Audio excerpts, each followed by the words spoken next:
Mais uma vez, aos irmãos aqui na gravação, graça e paz. Sejam todos bem-vindos a mais uma comunhão do corpo de Cristo. Estamos falando aqui, você que talvez esteja aí ouvindo essa mensagem a primeira vez, estamos falando da cidade de Lauro de Freitas, no bairro de Itinga, na rua direta do Fazendão, Rua Santa Cecília, conhecida como a rua direta do Fazendão, ao lado da DL Material de Construção. Nossas reuniões, quarta-feira, às 19 horas, 19h30, e aos domingos estamos aqui a partir das 9 da manhã. Essa mensagem, por certo, ela vai estar aí edificando o teu coração. Se você ainda não é inscrito, se inscreva aí. Esse é o nosso canal oficial, Elson Jesus /MGV. Se inscreva, compartilhe aí à vontade desta palavra. Queridos, esse é o tema. Não temos promessas, temos o sim e o amém. Amém?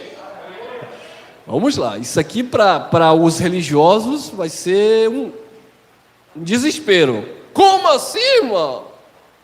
Deus de aliança, Deus de promessa, Deus que não é homem para mentir, tudo pode mudar, claro. Mas nós não temos promessa. Quantas vezes algumas pessoas, quando eu era lá do meio, né,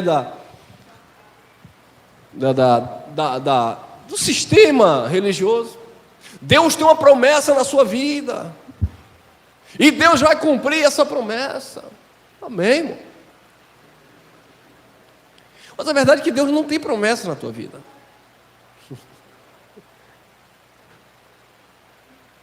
Deus não te prometeu nada. Como assim, irmão? Você está me deixando para baixo. Calma, segura aí. Não venha julgar logo pelo tema e saindo da mensagem. Tenha paciência, irmão. Você ouviu tanta coisa na religião. O pastor ficava lá 3 horas de relógio só ministrando o Salmo 23. O Senhor é o teu pastor, o Senhor é o meu pastor, nada te faltará. Então não vai faltar na sua vida prosperidade, não vai faltar isso, não vai faltar aquilo, porque Deus prometeu. Será que João Batista ficava lá no deserto vestido com aquelas roupas de animais, comendo mel com gafanhoto e dizendo: eu estou aqui na prova, aleluia, mas Deus tem uma promessa na minha vida, Ele vai cumprir a promessa, e quem me viu por baixo vai me ver por cima? Será que João Batista andava com essa mentalidade carnal? Será que João Batista andava com essa mentalidade carnal? De dizer: eu estou aqui na prova, mas Deus vai me dar uma bênção, eu estou andando a pé, mas em breve estarei com o meu carro. Será que era isso que ministrava o coração de João? O que dizer de Elias, quando está lá com fome, com sede, e os corvos levavam lá carne para ele comer, para ele se alimentar? Será que Elias estava ali: Deus, o Senhor tem uma promessa na minha vida, porque eu profetizei contra Jezabel e os 400 profetas, então o Senhor vai me honrar. Então eu não aceito a minha condição que eu estou vivendo, porque Deus tem uma promessa na minha vida. Religioso desavisado, abra a Bíblia aí. Qual é o teu nome? Meu nome é Josefina. Procura aí, irmã Josefina, se tem alguma promessa aqui. Eu, Jeová Jirê, ou Deus de Israel, eu tenho uma promessa na vida de Josefina, e a promessa é isso, isso e isso, e eu vou cumprir. Essa não é a fé, porque a fé é o firme fundamento daquilo que você não vê, mas é uma prova daquilo que você espera. Isso é uma fé. É uma fé no sobrenatural de Deus. Andar por fé não é andar por lógica. Alguém me prometeu e eu espero que Ele me dê. E se Ele não me der, eu vou me decepcionar com Ele. Porque se assim fosse, eu já estava frustrado com Deus. Porque quantas pessoas chegaram para mim: Deus mandou te dizer, Deus tem uma promessa na sua vida, e isso vai acontecer, e eu achando que era Deus dizendo, e eu esperei, e não alcançou. Ah, Deus, o Senhor prometeu. Meu filho, eu não prometi nada. O que eu prometo, eu cumpro. Eu não tenho promessa para você. Para você, eu já tenho o sim e o amém.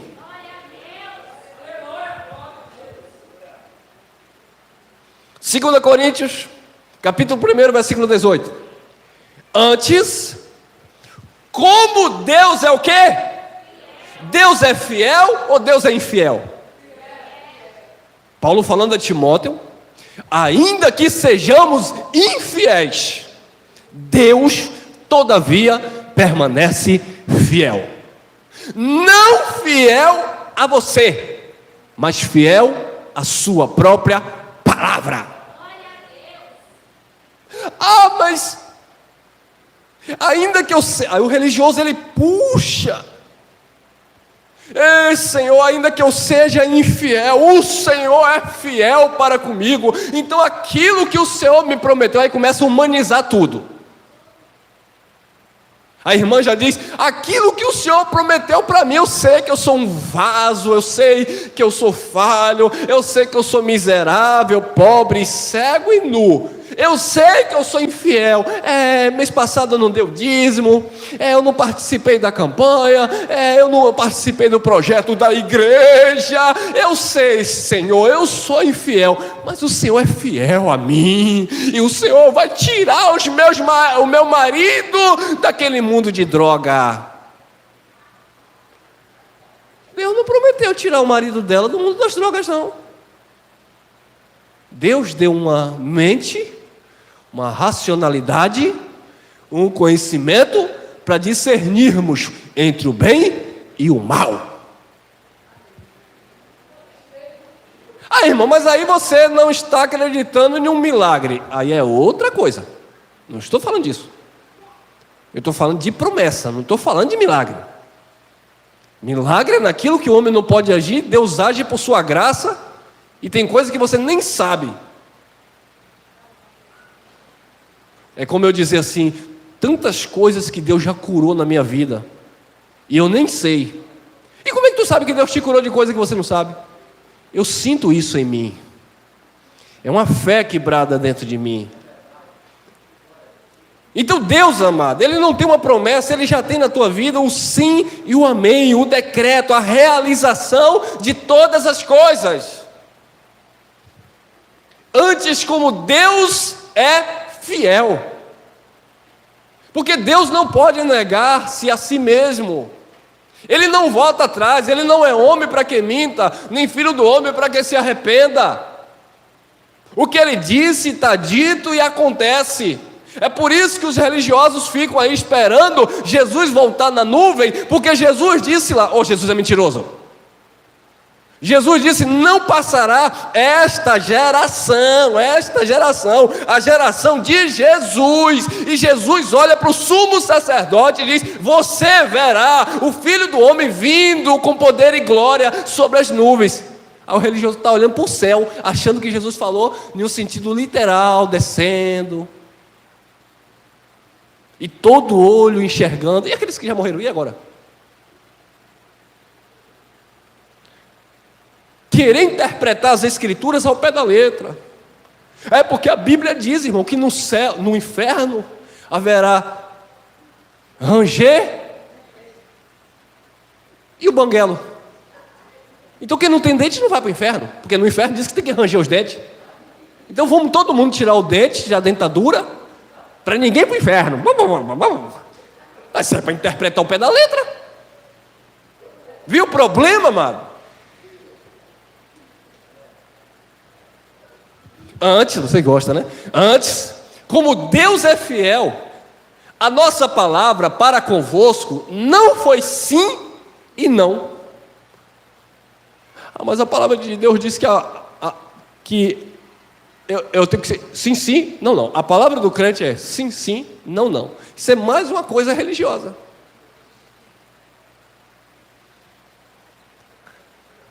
2 Coríntios 1,19. Porque o Filho de Deus, Jesus Cristo, que entre vós foi pregado por nós, vírgula, nós quem? Porque a palavra que eu prego para vocês é uma palavra profética. Então você levanta a mão aí, segura a sua chave. Está vendo aquele carro lá? Toque a mão e declare que vai ser seu. O quê? Deus te prometeu que você vai sair do aluguel. E aí o irmão pula lá. Ô, xaramanaia. Porque eu sou uma voz profética para a sua vida. Conversa fiada, irmão. Pregue a palavra, fale da palavra, ensine a palavra e deixe o povo de Deus viver por fé, reinando em vida, em perfeita vitória, descansando na graça do Pai. Não precisamos iludir a igreja, não devemos iludir a igreja, criar uma igreja. Igreja não é instituição, pessoas, criar pessoas com mentes carnais, materialistas. Muitos fogem da simplicidade do Evangelho de Cristo. O justo viverá por fé, é o que Cristo ministra na tua vida, no teu coração. Vive por fé naquilo que Ele estabeleceu como doutrina para a igreja. Ele diz por nós, isto é, por mim, Paulo, Silvano e Timóteo. Não foi sim e não, mas nele houve o quê? O sim. Em Deus não é negócio de sim e não. Em Deus é o sim e o amém. Mas Paulo especifica que era ele, Timóteo e Silvano que estavam pregando essa palavra. Por quê? Porque não é isso que eles pregam em nome de Jesus. Por isso que eles aglomeram pessoas, enganando as pessoas. É porque Deus levantou aquele profeta, Deus levantou aquele varão, Deus levantou aquela irmã que tem uma palavra de revelação, que tem isso, e a igreja fica sendo levada por ventos de doutrina, não se firma. Quando vem uma dificuldade, quando vem um problema, quando vem uma prova, quando vem uma luta que todos nós temos, a igreja não tem, estrutura emocional, espiritual para passar e vencer e dar glória a Deus, porque sempre fica esperando através dos homens uma pseudo promessa que Deus tem que cumprir na sua vida. E muitos se decepcionam, sabe por quê? Porque não se sentem realizados com a bênção que já é em Cristo, mas querem sempre obter, ter, adquirir.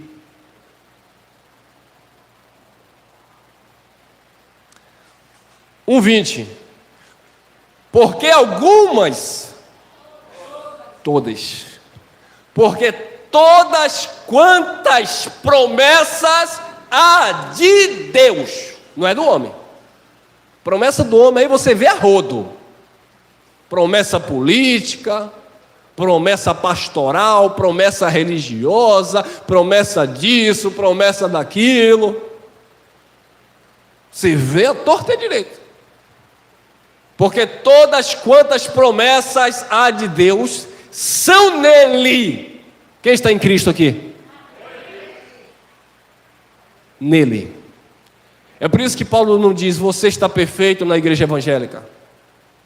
Você está perfeito na igreja romana. Você está perfeito no espiritismo. Você está perfeito na sua carne. Você está perfeito nele. Nele você está perfeito. Porque todas quantas promessas há de Deus são nele o sim e por ele o amém, para a glória de Deus por nós. Irmão, você tem promessa de Deus na sua vida? Já estão todas concretizadas. Por quê, irmão? Porque em mim a palavra de Deus, a promessa de Deus na minha vida, eu acredito e recebo, já tem o sim e o amém de Deus. Mas, irmão,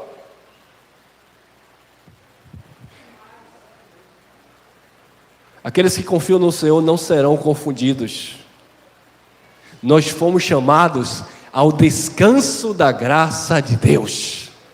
Você sabe o que é descanso? É independentemente do que acontecer na tua vida, é você dizer: eu sei que o meu Redentor vive, e nada nos separará do seu amor. Paulo disse: nem a morte, nem os anjos, nem os principados, nem as potestades, nem a peste, nem a fome, nem a espada, nada, absolutamente nada nos separará do amor de Deus que está em Cristo. As promessas do Pai na sua vida, ela já tem o sim e o amém. Mas por que ela tem um sim e um amém? Nós vamos chegar lá, porque isso aqui é muito mais profundo do que isso que eu estou falando. Veja bem, para a glória de Deus por nós. 21. Mas o que nos confirma convosco em Cristo e que nos ungiu é Deus. Ungiu ou vai ungir? Escolheu ou vai escolher? Não, porque eu vou para a igreja, o pastor hoje vai me ungir.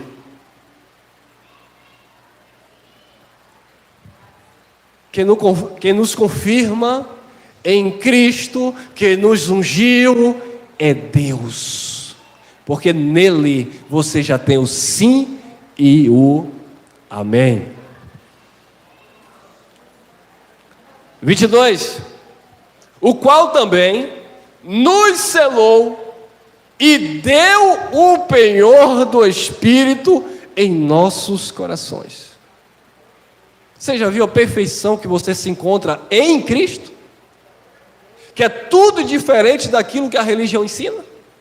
Quando você olha para a palavra com olhos iluminados, você entende a obra perfeita de Jesus, o cumprimento das suas promessas na sua vida, que já é uma realidade. Irmão, eu não estou vendo, eu acabei de falar que a fé é o firme fundamento daquilo que você não vê. Eu não preciso ver para esperar dias melhores a partir de hoje. Eu só creio. Por quê? Porque as promessas dele na nossa vida já têm o sim e o amém. Eu não preciso ver para chamar a existência de um milagre, da minha cura, da minha prosperidade. Eu não preciso ver. Você não tem que ser levado por vista. Você é conduzido por fé. E é isso que nutre a nossa alma, que nos sustenta, que não te deixa decepcionado, frustrado, cabisbaixo. Então levante a tua cabeça e continue olhando para Ele, que é o autor e consumador dessa fé. Porque o homem promete e não cumpre, é falho, mas Deus é fiel em sua palavra. Romanos capítulo 4, versículo 20. E não duvidou da promessa de Deus, por incredulidade, mas foi fortificado aonde? Na campanha, no dízimo, no propósito, no projeto, no desafio com Deus, no jejum então, no monte então. Não. O contexto aqui está falando de Abraão. Deus fez uma promessa específica para Abraão. Assim como o Senhor prometeu um filho a Abraão, o Senhor há de me prometer. Eu mesmo me prometo. Não. Foi para Abraão que Deus prometeu, não foi? Deus foi bem claro. Para Abraão. Não queira, escute bem, não queira tomar posse daquilo que foi prometido ao outro. Corta aqui para mim.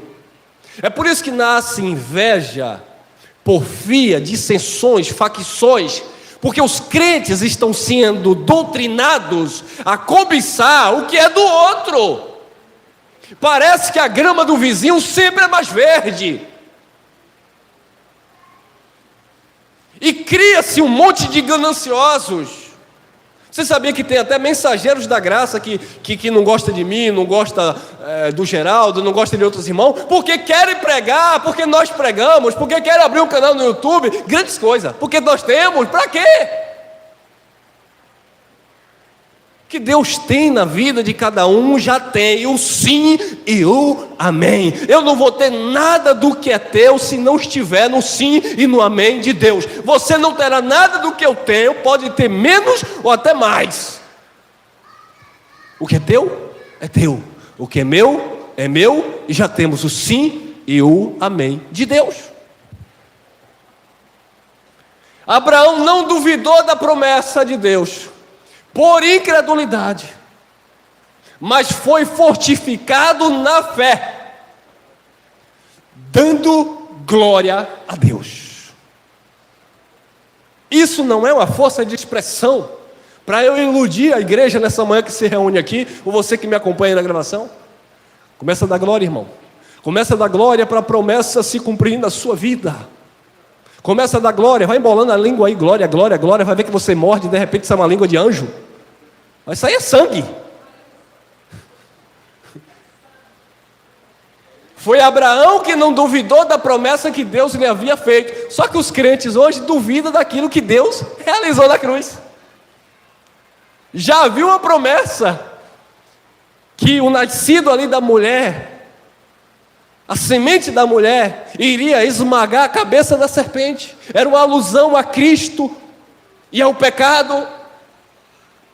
E na cruz Jesus abre os braços e diz: Tetelestai, está consumado, tudo está pronto, a promessa se realizou. Mas eles dizem não. Nós somos pecadores, miseráveis, pobres, cegos e nus, destinados à perdição eterna. Ué, então Jesus mentiu na promessa? Deus mentiu?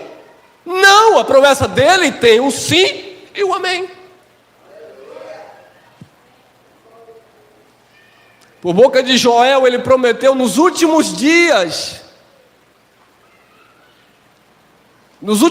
do fim daquele ciclo pactual, do fim dos tempos pactual, Deus prometeu por boca de Joel que nos últimos dias derramaria do seu Espírito.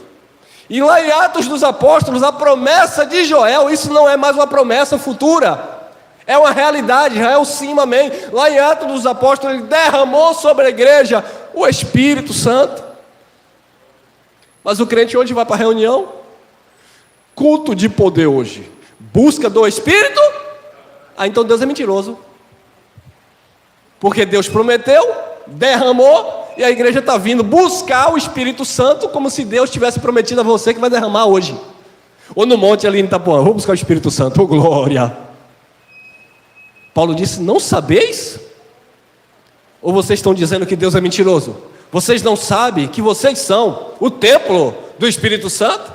Que o Espírito de Deus habita em vocês, que vocês não sois de vós mesmos? Porque isso é uma promessa realizada. Deus já preparou, não vai preparar, Efésios 2:10. Deus já preparou obras de antemão para que andássemos nela, já está tudo pronto, a promessa já é um cumprimento em Cristo.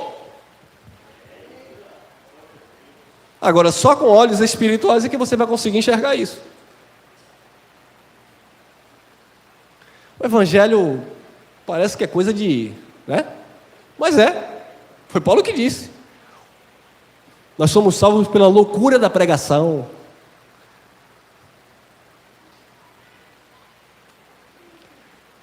E não duvidou da promessa de Deus por incredulidade, mas foi fortificado na fé, dando glória a Deus. Ou seja, esse dar glória a Deus aqui é manter sempre a confissão e a convicção de que aquilo que Deus lhe havia prometido iria se realizar. Mas parece que demorou um pouquinho. Aliás, não demorou. O homem que disse que demorou, que tardou, BBB, bababá. Para Deus não, é tudo no tempo certo. Abraão achou que estava demorando, pulou a cerca, se relacionou com a egípcia Agar, teve um filho chamado Ismael, e depois queria colocar Deus no bolso. Deus disse: pega essa criança, pega essa mulher, manda embora. Porque não foi ela que eu prometi, não foi dela que eu prometi, não foi esse guri aí que eu prometi. Eu prometi para você que seria de Sara. E você, Abraão, sabe? Senhor, eu sei que o Senhor prometeu, mas eu não sabia. E aí eu tentei te dar uma ajuda. Não, o culto é racional. Você sabe o que é certo e o que é errado. Quem não sabe? Você sabe. Ô pastor, você que anda aí pedindo dízimo em dinheiro, você sabe, rapaz. Não vou generalizar também para não pecar. Você sabe que dízimo não é doutrina para a igreja? Para de mentir para o povo, de buscar água consagrada na igreja, de buscar azeite comprado no supermercado e levar vassoura, levar leite. Para de mentir, rapaz. Se converta. Você sabe que isso é engano. Você aprendeu isso no curso de teologia. Quando eu fiz um tempo e o pastorzão dizia assim, teólogo: ó irmão, tem coisa que você vai aprender aqui que você não pode falar na igreja nunca. Por que não pode falar? Se você falar, o pastor lhe bota para fora da igreja. Foi dito e certo. Mas na graça de Deus nós não temos mordaça, não. Somos livres para abrir a boca e declarar as virtudes do Pai. Mas se você pregar assim, a igreja não vai encher. A igreja do homem pode até não encher, porque não tem. Mas a igreja de Cristo está plena, preenchida, perfeita, por o cabeça que é tudo em todos. E Abraão foi fortalecido, fortificado na fé, dando glória a Deus. 21. E estando certíssimo, Abraão com quase 100 anos, a mulher com 90 lá vai fumaça. Quem prometeu foi Deus, e Ele há de cumprir a sua promessa. E estando certíssimo de que o que Ele tinha prometido, Deus havia prometido, também era poderoso para o fazer. E Deus fez. Deus prometeu e Deus cumpriu. 22, 23. Assim, isso lhe foi também imputado como justiça. Ora, não só por causa dele, de Abraão, está escrito que lhe fosse tomado em conta. Não só por causa dele, porque de Abraão ia descender uma grande nação. Abraão era o patriarca da fé dos judeus, tá bom? Não diga: eu sou filho de Abraão na fé. Você não é filho de Abraão na fé. Isso aqui era uma referência para o povo judeu. Abraão era o pai na fé, o patriarca, aquele que Deus chamou, estabeleceu uma promessa para uma grande nação.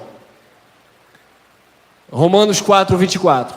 Mas também por nós, a quem será tomada em conta, os que cremos naquele que dentre os mortos ressuscitou a Jesus nosso Senhor.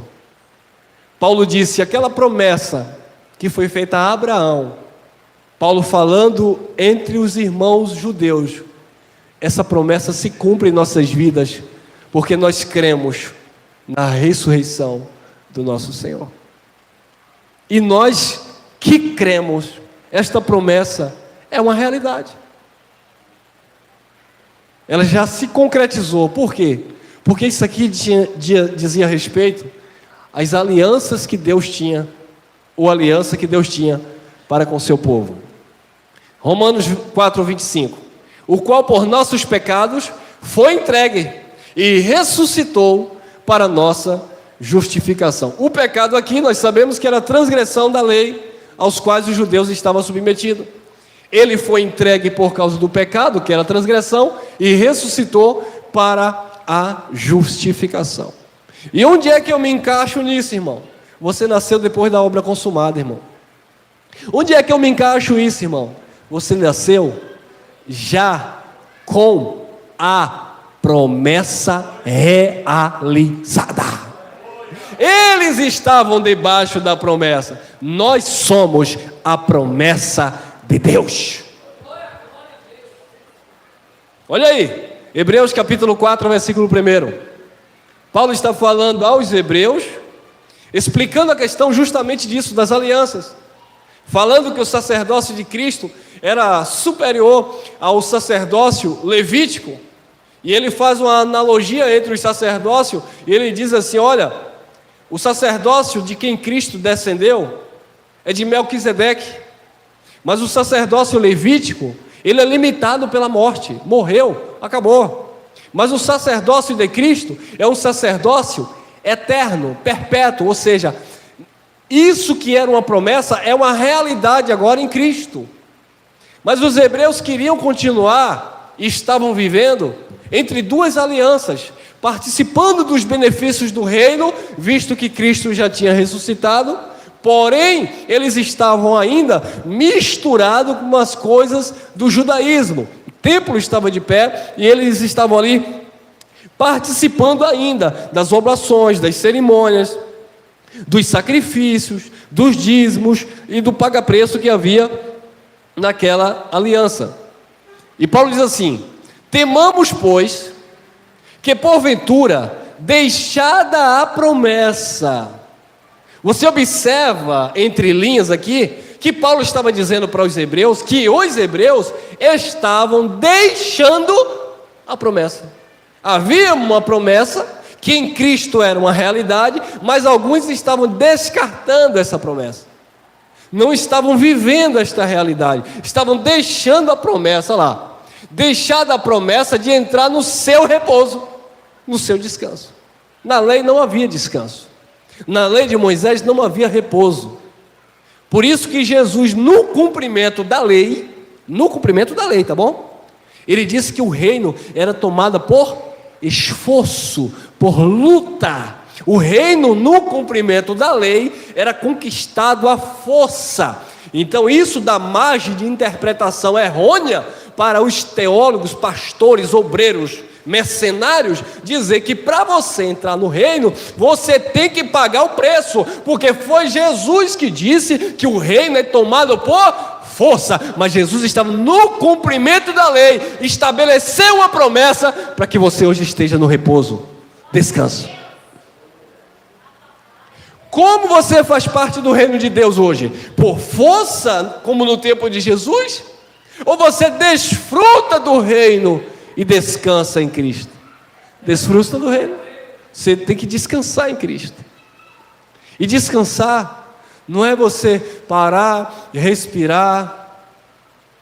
Descansar é o teu estado de espírito, de consciência de que você está junto, ligado com Ele, que Ele não te abandona, que Ele não te desampara. Em meio às circunstâncias da vida, Ele nunca vai te deixar. E aí sim, com essa mente, você vai entender o que o salmista Davi disse: o Senhor é o meu pastor, e no original não é nada me faltará. No original, o Senhor é meu pastor, Ele não falta comigo, Ele está sempre do meu lado, Ele está sempre comigo, Ele está sempre me favorecendo e me sustentando nas minhas fraquezas. Por isso Paulo disse: tira de mim esse espinho que está machucando. Eu não sei o que machuca você, se é uma enfermidade, se é falta de condição financeira, se é algo emocional, se é algo no conjugal, na família, não importa. Jesus bradou para Paulo, e esta é a palavra que impera nos nossos corações: a minha graça te basta. A minha graça te basta.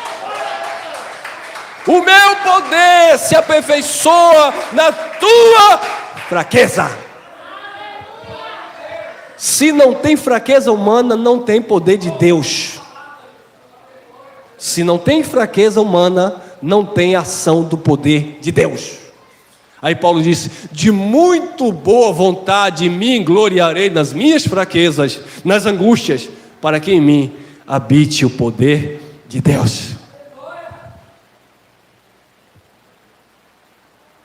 Temamos, pois, que porventura, deixada a promessa de entrar no seu repouso, pareça que alguns de vós fiquem para trás. E era isso que estava acontecendo. Não eram todos, mas alguns estavam ficando para trás. Porque a promessa em Cristo já tinha um sim e um amém. A aliança eterna foi estabelecida, que trazia descanso. Mas o povo estava vivendo aonde? Lá em Mateus 11:28. Sacrifício, paga preço. E Jesus estava dizendo já lá na antiga aliança, no cumprimento: Vinde a mim, vós que estáis cansado, oprimido, sobrecarregado, que eu vos aliviarei. Aprendei de mim, que sou manso e humilde de coração, e acharei o quê? Repouso, descanso para as vossas almas. Mas alguns tinham ficado para trás, porque nunca tinham entrado neste repouso. Estavam ainda angustiados, oprimidos, sobrecarregados. Não tinham o alívio de Cristo, porque não entenderam que as promessas em Cristo já têm o sim e o amém. E é assim que a igreja, que a religião vive até hoje. Todo mundo cansado, todo mundo afadigado. Domingo, ô glória, de novo pastor, temos que pagar o preço. Domingo todo mundo de jejum. E aí vem os irmãos, tudo assim, ó, parecia casar uma penada. Se tiver um irmão mais alegrinho e começar a dançar igual a irmã Cleo ali, essa irmã não jejuou, ela está muito feliz. E, ó, irmã, tem que pagar o preço, hein? A senhora jejuou? Aí a hipocrisia da religião, né? Não pode dizer que não jejuou. Eu jejuei, irmã. Mas vai ver que a irmã comeu a noite toda, até 1h da madrugada, e disse que está consagrando depois de 1h. E aí vai, domingo tem consagração, e o povo está lá tudo triste. Vai dando esse horário, já está o povo querendo jogar as cadeiras no pastor. Bora, pastor, acabou, a hora de comer. Porque o povo está pagando o preço. Quando não é esse sacrifício carnal, é financeiro, materialista. Olha, domingo, sacrifício no altar, uma oferta especial. Vamos começar pela idade. O pastor fica doido para ter velhinho na igreja. Ô glória, velho de 80, 70 anos, tudo em real aí, ó. Multiplica aí. Se tiver muito menino, ele cancela o propósito. Eu tinha um líder, né, um pastorzão lá, que ele gostava de fazer desafio do número de sapato. Eu me quebrava todo, né, irmão? Calçando 42, tinha que estar participando sempre, além dos dízimos, das ofertas, o sacrifício, o propósito pelo número do calçado. Então, queridos, eles não entravam no repouso. Assim está a religião, não entra no repouso.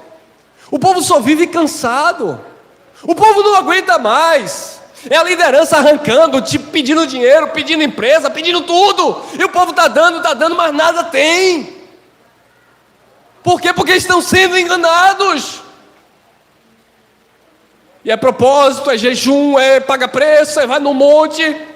E se o irmão foi e o outro não for, diz que o irmão é carnal e ele que foi é espiritual. Todo mundo enganado por falta de conhecimento. Não entra no descanso, não entra no repouso. A promessa não está em vigor, a promessa já é uma realidade. Não, mas Deus me prometeu, eu vou entrar no descanso do reino. E não entra nunca.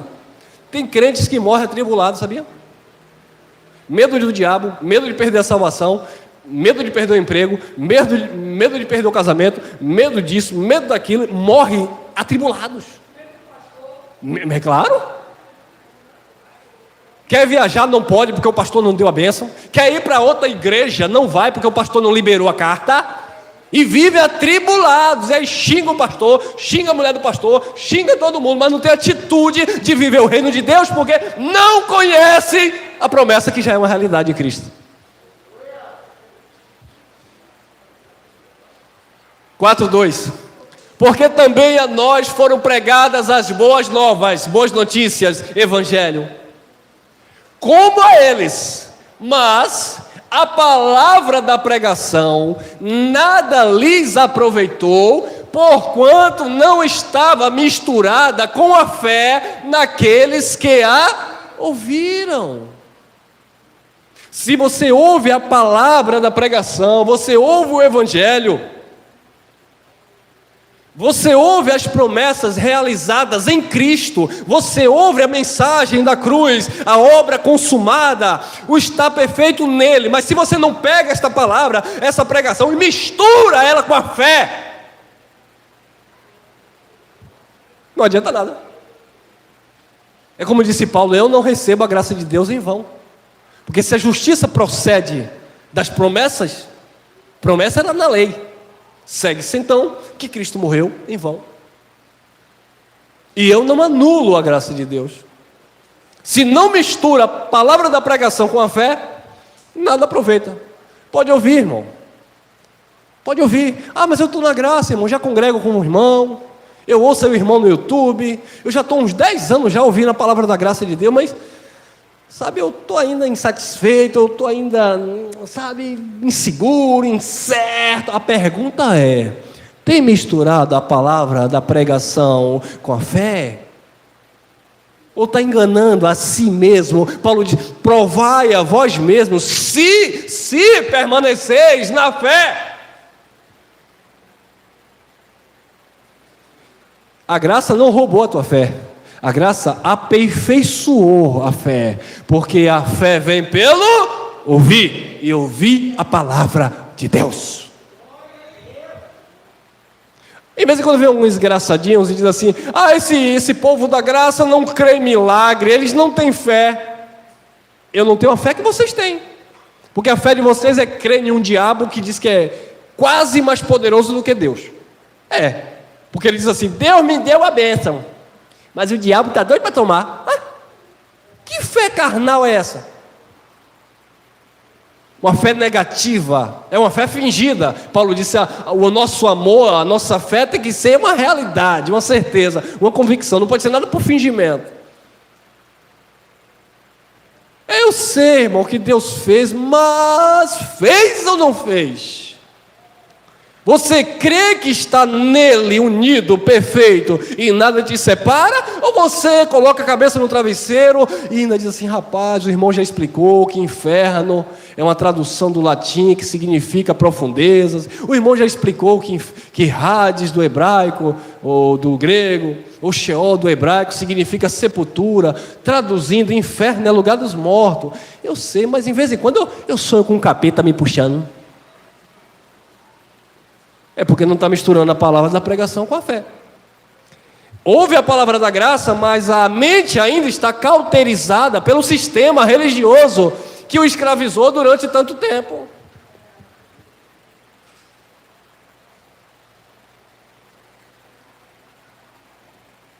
Uma irmã ligou para mim e me desafiou. Ah, irmão, eu estava aí na graça, queria até congregar com vocês, mas eu não vou mais não. Falei: o que foi que houve, minha irmã? É porque, irmã, quando eu estava na religião, eu orava direto. Aí eu comecei a ouvir vocês, eu não oro mais. Falei assim: e a culpa é minha? A irmã relaxou e a culpa é minha? Ah, mas é porque vocês você não ensina. Como que é? Tantas mensagens explicando, texto por texto. Em momento algum, a gente deixou aí um tema confuso. Mas é porque quando eu estava no sistema, meu filho não estava preso. Eu vim para a graça, agora pegaram meu filho aí no bairro de Salvador, está preso. Eu falei: foi, irmão, então a culpa é da graça, porque antes ele não estava preso, eu era do sistema porque eu pagava o preço por ele. Eu digo: o quê? Eu falei aqui para nós, seja sincera, seu filho fez o quê? Pegaram ele em um ato suspeito lá, tal, de bom. Beleza. Então a culpa é da graça de Deus, Porque ela associou o momento que ela passou no sistema, que o filho não estava aprontando. Depois o filho começou a aprontar, mas a graça de Deus é justamente isso: luz. E onde há luz, as trevas são dissipadas, nada fica oculto que não há de ser revelado. E Deus manifestou o podre do filho, e aí pegaram ele. E agora? Vamos orar forte para ver se Jesus tira ele da cadeia. Vamos orar forte para ver se a justiça do homem se cumpra.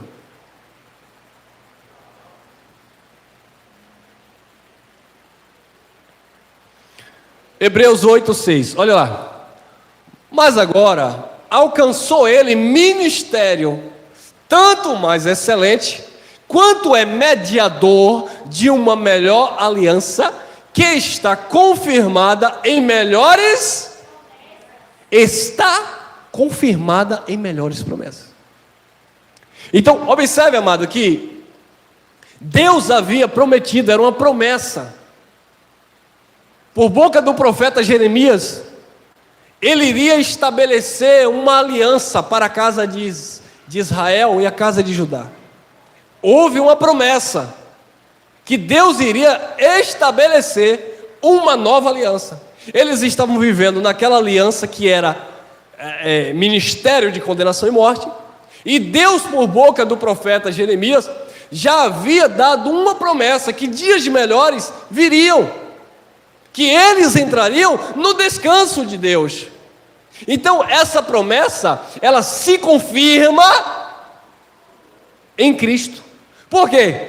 Porque agora, e agora aqui não é hoje, é o agora que Paulo está falando acerca da obra da cruz, ou seja, o momento, o ápice ali do está consumado. Em Cristo, no seu sangue, ele estabelece uma nova e eterna aliança. Ministério é um serviço, porque agora alcançou ele, Jesus, ministério, um serviço, tanto mais excelente, quanto é mediador. Ele estava mediando as alianças. É por isso que nós temos a mensagem aqui, no nosso canal. Cristo, Jesus, não é mais o nosso mediador. Como assim, irmão? Mas Paulo diz que só há um mediador entre Deus e os homens. Claro! Quando Paulo estava falando, a ação ali era de estar ainda mediando, visto que o templo de Jerusalém ainda estava de pé. Os pactos estavam se cruzando, por isso ali ainda havia uma mediação. Jesus, o Filho do Homem, ainda estava mediando. Agora alcançou ele, ministério tanto mais excelente quanto é mediador de uma melhor aliança, que está confirmada em melhores, e outra tradução vai dizer em melhores e superiores promessas. Agora eu pego o povo de Deus que está vivendo já na confirmação dessa aliança eterna e reduz a escravidão. Guarda sábado, não come isso, não come aquilo, e vai e vem, e sobe monte, e desce, e sacrifica e paga preço. Isso é um engano, amado. É reduzir o povo de Deus à escravidão. Gálatas capítulo 5, versículo 1, Paulo fala isso. Permaneceis, pois, firmes na liberdade com que Cristo vos libertou. Ele colocou vocês, era isso que Paulo estava falando para os Gálatas. Ele colocou vocês no seu repouso, no seu descanso. Vocês são amados dele, o Espírito dele habita em vocês. Agora permaneça firme. Pegue esta palavra aqui, misture com a fé. E não volte, não retroceda ao jugo de escravidão. E Paulo chama a atenção daquela igreja: se vocês deixarem circuncidar, Cristo de nada aproveitará. Decaídos estão da graça aqueles que tentam se justificar pelas obras da lei. Decaídos estão da graça hoje aqueles que estão aí tentando se justificar pelas práticas religiosas. E carrega a folha de trevo atrás, porque é a religião de um modo geral. É o sistema religioso. E carrega a folha de trevo e sobe escada de joelho. E coloca, né, tem gente é tão místico que na entrada do sítio coloca aquelas cabeças de gado, né, de boi, aquela caveira, aquela coisa. E é folha de trevo, e é folha de arruda, não sei aonde, e é isso, aquilo. É tudo misticismo, irmão. E é a pulseirinha do Bonfim, e é isso, e é aquilo, e aquilo outro. Em todas as religiões sempre tem um ponto místico ali, onde escraviza. E é a revelação, e Deus mostrou, e Deus prometeu. Eu tenho uma irmã, graças a Deus se libertou. Eu conheci essa moça ainda jovem, quando eu vim para aqui. Ela pode me pegar se ela vai sair, ela vai cismar comigo, mas não vou dar nome também. E eu conheci ela jovem, porque eu vim para aqui em 2006 para 2007, e eu morava no fundo de uma academia onde eu treinava, não tinha parente aqui para morar, e os pais desta moça me acolheram em sua casa. Agradeço imensamente a esses irmãos. E era um casal com a moça e um rapazinho. E eles me conheciam, sabiam que eu tinha muito respeito por eles, e aí eu fiquei quase um ano morando com eles, e essa moça já era de maior. E essa moça, ela me levava para a reunião e ela dizia: Elcio, Deus tem uma promessa na minha vida. Eu falei: sério, minha irmã? Sim, Deus prometeu que eu vou casar com aquele rapaz. E aí ela me mostrava o abençoado, gente fina por sinal. E aquilo me deixava sempre encucado. Eu falei assim: não, mas você tem certeza disso? É porque Deus usou a profeta. É porque Deus usou o vaso. e disse que eu vou casar. E essa coitada sofria, chorava, orava, jejuava, consagrava. E eu disse: minha irmã, se liberte. Não, é porque Deus prometeu. Minha irmã, para com isso. E ela sofrendo. Quando vê o varão apresenta a outra, a moça quase morre. E mesmo assim disse: não, isso aí é o diabo tentando tomar minha bênção. E ficou. Passou o tempo, né, minha irmã? O negócio estreitou, né? Ficou velha. Aí casou logo, né? Porque viu que hoje está aí, mãe de filhos. Está em paz agora. Glória a Deus. Sabe por quê? Porque as profetadas, as promessas de Jesus não se cumpriram. Porque as de Deus já tem sim e o amém. Promessa de homem é conversa para boi dormir. Pode acontecer? Pode, mas pode também não acontecer. Por isso que Davi disse: uns confiam em carros, outros em cavalos, mas nós fazemos menção do nome dele. Não confie em homem, não confie em pastor, não confie em pregador, em profeta, confie em Deus.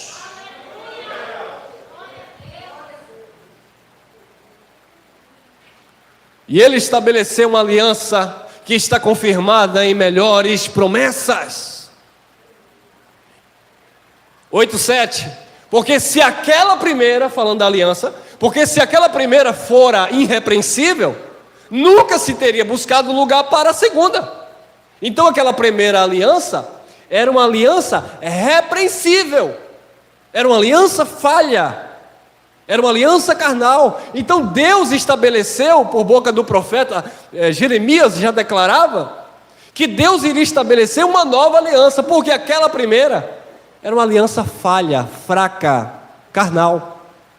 Nunca se teria buscado lugar para a segunda. Hebreus 8:8. Porque repreendendo-os, lhes diz. Essa é a profecia que estava lá em Isaías. Eis que virão dias, diz o Senhor. Então o que o Senhor diz, Ele cumpre. Não é o homem. Em que com a casa de Israel e com a casa de Judá estabelecerei uma nova. Com quem? Com a casa de Israel e a casa de Judá. Todos nós sabemos que houve uma divisão entre as tribos. As tribos estavam divididas. E dentro daquele contexto, daquela aliança que era inútil, Deus estabelece uma promessa para unificar esses povos, ou essas tribos. E com a casa, interessante isso aqui, ó, com a casa de Judá, com a casa de Israel e com a casa de Judá, estabelecerei uma nova aliança. Jesus, ele é procedente da tribo de Judá. Ele vem da tribo de Judá e ele estabelece, ele cumpre a promessa que Deus havia feito, e ele estabelece no seu sangue uma nova e uma eterna aliança. Ele une as tribos. É por isso que a mulher samaritana, que era da tribo, que adorava nos montes, e Jesus, sendo um autêntico judeu, ela diz assim: nós adoramos no monte, mas vocês, judeus, dizem que é em Jerusalém. Jesus disse: a hora vem, a hora é, em que os verdadeiros adoradores adorarão o Pai em espírito e em verdade, não mais no monte e não mais em Jerusalém, se referindo ao templo. Se os verdadeiros adoram o Pai em espírito e em verdade, qual o contexto que os gentios entram? Na promessa que já foi consumada. Os filhos de Deus adoram a Deus em espírito e em verdade. Nós não somos místicos para estar em monte. Nós não somos místicos como as pessoas patrocinam esses homens para ir em Jerusalém, terrena, buscar, bandeira, buscar terra, buscar água do Rio Jordão, para vender na igreja. Não! Nós estamos servindo ao Senhor em espírito e em verdade. Estes são os verdadeiros adoradores. Olha lá, Hebreus 8:9. não segundo a aliança que fiz com seus pais, no dia que eu os tomei pela mão para os tirar da terra do Egito. Então Deus tirou da terra do Egito e fez uma aliança, que foi a aliança que ele deu a Moisés. Como não permaneceram naquela minha aliança, eu para eles não atentei, diz o Senhor. Então Deus estabeleceu uma aliança lá quando tirou o povo do Egito, mas o povo não permaneceu naquela aliança. Era o ministério de condenação e morte. Por isso Deus estabeleceu uma nova e eterna aliança. É só uma correçãozinha aqui, uma atualização aqui. Queridos, nós gentios, nós não estamos na segunda aliança. Porque para estar na segunda, nós teríamos que ter passado pela primeira. Mas nós gentios, nós não recebemos a primeira aliança. A primeira aliança foi para o povo que Deus tirou da onde? Do Egito. Por isso que João, capítulo 1, versículo 17, diz que Moisés trouxe a lei. Jesus trouxe graça e verdade. Jesus trouxe a nova aliança para a casa de Israel e a casa de Judá, que estavam vivendo na primeira aliança. Nós gentios, nós já nascemos debaixo desta aliança, que para nós é única. Nós não passamos pela primeira aliança. É por isso que quando eu ensino, longe de mim, mas quando você aí ensina a igreja a praticar obras do judaísmo, você não está pregando o evangelho. Quando você ensina a igreja a jejuar, você está pregando judaísmo, você está judaizando a igreja de Cristo. Porque os filhos de Deus, os gentios que não são judeus, eles não receberam uma nova aliança, porque eles não passaram pela primeira. Eles já estão no cumprimento das promessas de Deus. Por isso, o sim e o amém de Deus já é uma realidade sobre as nossas vidas. Hebreus 8:10. Porque esta é a aliança que depois daqueles dias farei com a casa de Israel. Viu aí? Não é com gentios. Deus não fez aliança com gentios. Como assim, irmão? Aí você vai entrar em contradição, porque eu já vi uma mensagem sua, você pregando, meu irmão, a graça é um oceano, e nós vamos a cada dia nos enchendo da graça e do conhecimento. Deus não estabeleceu uma aliança com gentios. Deus estabeleceu uma nova aliança com a casa de Israel. Porque os gentios nele já estão perfeitos. É por isso que Paulo diz que agora em Cristo, nem a circuncisão e nem a incircuncisão, ou seja, nem a lei, nem a graça, nem servo, nem livre, porque todos somos iguais perante o Pai. Deus não olha e vê judeu que esteve debaixo da antiga aliança e passou para a nova. Deus não olha e vê você que não teve a aliança judaica e diz, meu filho não está guardando sábado, meu filho, não. Deus olha e vê espíritos perfeitos em Cristo em amor, amém? Porque esta aliança que depois daqueles dias farei com a casa de Israel, diz o Senhor, porei as minhas leis no seu entendimento. Olha o culto racional aqui, irmão, ó. As leis aqui é do Espírito, não é a lei cerimonial. São as leis morais de Deus. Quem aqui não sabe que é errado matar alguém? Quando nós dizemos assim, Cristo é o fim da lei, Cristo aboliu a lei, aí o religioso diz, então você pode matar? Um pastorzão chegou para um irmão aqui da igreja e disse assim, então você pode se prostituir à vontade, porque já que não tem mais lei? Não, meu irmão, aqui ó as leis no nosso entendimento aqui. Eu não preciso participar de uma lei cerimonial judaica. As leis do Espírito, as leis morais de Deus estão no nosso entendimento. A lei moral de Deus, a lei do Espírito. Eu tenho consciência, não precisa ter uma palavra dizendo, olha, não matarás. Já está dentro do teu entendimento para não matar. Não desejar o que é do próximo. Já nasce no espírito do Filho de Deus não desejar o que é do próximo. Mas eu desejo carne. Tem que ser educado pela palavra, tem que ser cortado pelo Evangelho. Mas todos nós sabemos o que é certo e o que é errado, porque as leis já estão no nosso entendimento, e foi isso que Deus fez para com aquele povo, que viveram na primeira lei, viveram por obras meritórias.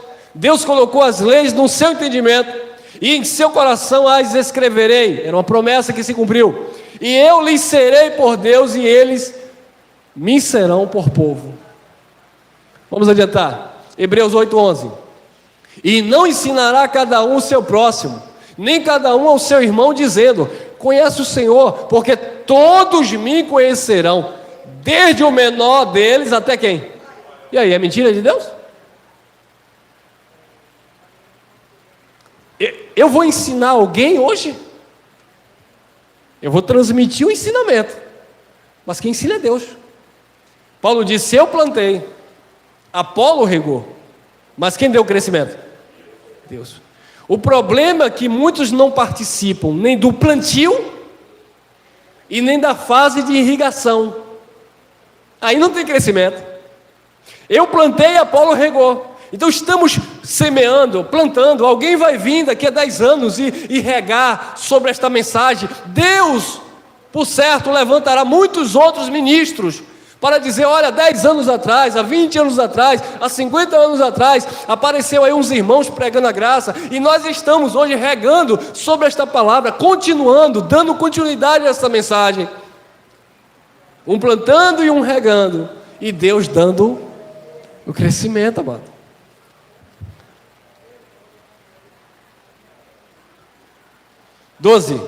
Porque serei misericordioso para com as suas iniquidades, e de seus pecados e de suas prevaricações não me lembrarei mais.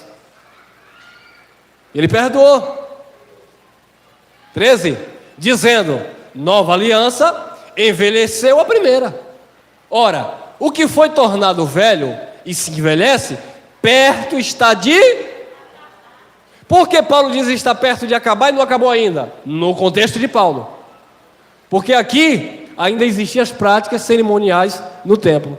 Perto está de acabar, ou vai acabar daqui a 2000 anos, no Apocalipse futuro? Acabou, porque o templo caiu em 70 depois de Cristo. Acabou as cerimônias. Hoje o que você vê lá é o famoso muro das lamentações, que eles ainda continuam lamentando, infelizmente, sem conhecimento de Deus. Perto está de acabar, porque envelheceu. A nova aliança envelheceu a primeira. Então nós não saímos da nova para a velha, da velha para a nova. Nós já nascemos debaixo, que para nós é uma única e eterna aliança. Amém? Olha lá, tem mais? Tem, Hebreus 10:22. Cheguemos-nos com verdadeiro coração, entenda isso, em inteira certeza de fé, tendo os corações purificado da má consciência. Coração aqui é a mente lavada, tá? Olha lá. E o corpo lavado com água limpa, conhecimento da palavra. Tem mais? Tem, 23. Retenhamos firmes, e isso era uma promessa ainda para os hebreus, retenhamos firmes a confissão da nossa esperança, porque fiel é o que prometeu. Havia uma promessa e os pactos estavam se cruzando. Tem mais? 35. Não rejeiteis, pois, a vossa confiança, que tendes um grande e avultado galardão. Haveria um prêmio, aqueles que iriam perseverar para tomar posse daquela promessa. Ou seja, o prêmio aqui, o galardão aqui seria... quando eu ir para o céu eu vou receber uma coroa de... Não. Seria o descanso, amado. O galardão aqui, o prêmio aqui, era a promessa de entrarem no descanso, que muitos tinham deixado para trás, porque não estavam misturando a pregação com a fé. Aí você vai entender a perdição da alma. Corta para mim. Então, não rejeites, pois, a vossa confiança, que tendes grande e avultado galardão. O galardão ia chegar, e era o descanso em Cristo, era a aliança eterna que iria ser estabelecida. Tem mais? Tem. 10:36. Porque necessitar de paciência, para que depois de haver desfeito a vontade de Deus, era Paulo falando aos hebreus, possais alcançar a promessa. Viu aí? E agora? 37. Porque ainda um pouquinho ou 2000 anos, um pouquinho de tempo, está próximo. Era isso que Paulo estava falando. O juízo está próximo. A grande tribulação já estava começando nesse contexto. Eles estavam padecendo nesse contexto. O imperador Nero já estava aqui massacrando o cristão na época. Eles estavam já passando o início da grande tribulação. E Paulo disse: porque um pouquinho de tempo, e o que há de vir, virá, e não... o que há de vir, nesse contexto, estava próximo a vir sobre as nuvens. O religioso pega isso aqui e lança para o futuro. Jesus está perto de vir, meu irmão, aí. Então você precisa de paciência, você precisa permanecer na promessa, e eles dizem que a promessa aí é uma volta física de Jesus. Não, a promessa aqui era o cumprimento das promessas que ele tinha feito do antigo pacto. Ou seja, a realização e a consumação de fato de todas as coisas. Não apenas no ato da cruz, mas no ato do cumprimento de todas as profecias. Porque todas as coisas convergiram, congregaram, retornaram para a pessoa de Cristo. Por isso que em Cristo você está perfeito, porque em Cristo todas as coisas estão congregadas, neles ajuntadas. 38. Mas o justo viverá pela fé. E se ele recuar, se o justo recuar, a minha alma não tem prazer nele. Então, olha, alma é vida, Deus é vida, porque Deus não morre, Deus é eterno. Então, Deus não teria prazer naqueles que... Isso aqui é também a força de expressão, tá? Eu não posso olhar a alma aqui como uma alma humana, assim como a vontade de Deus. Então, a vontade de Deus na vida daqueles que retrocediam, que recuavam, era de desprazer. Deus não tinha prazer nessas pessoas. Deus não tinha prazer naqueles que retrocediam daquilo que estava proposto, que era a promessa que iria se concretizar. E agora vem o 39. Nós, porém, Paulo falando, não somos daqueles que se retiram para quê? E se retirar para a perdição aqui era ir para onde, irmão? Para a lei. Voltar lá para as promessas, sendo que as promessas já estavam sendo concretizadas em Cristo. Se retiram para a perdição, mas daqueles que creem para a conservação da alma. Uma vez que os hebreus criam nesta palavra, nesta promessa de entrarem no descanso de Jesus, eles conservavam a alma. A alma deles estava em paz. Trocando por miúdos aqui, um exemplo: você, quando estava na religião, você acreditava que a tua salvação você poderia perder a qualquer hora. Então você ficava ali naquela perseverança, né? Era uma coisa terrível.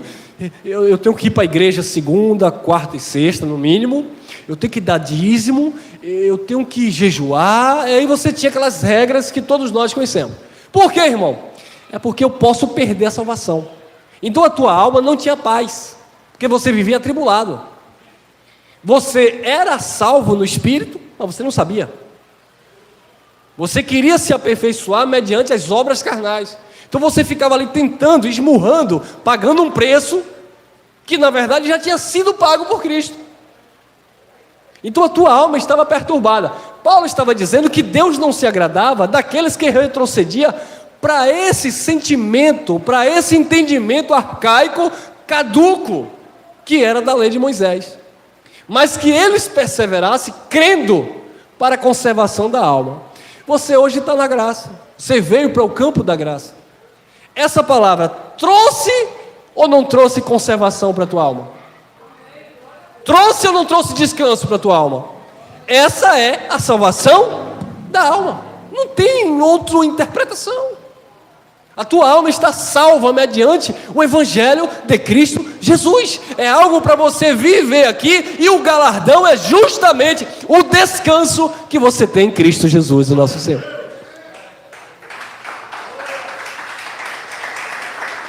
Vamos encerrar. Colossenses capítulo 1, versículo 28. Vamos encerrar. A quem anunciamos, admoestando a todo homem e ensinando a todo homem toda a sabedoria, para que apresentemos todo homem, como? Perfeito em Cristo Jesus. Em Cristo Jesus você está perfeito, porque as promessas já têm o sim e o amém. Só por isso você está perfeito. Se fosse ainda uma promessa, você ainda estaria tentando se aperfeiçoar. Como já é uma realidade, você já se encontra perfeito. Você recebe?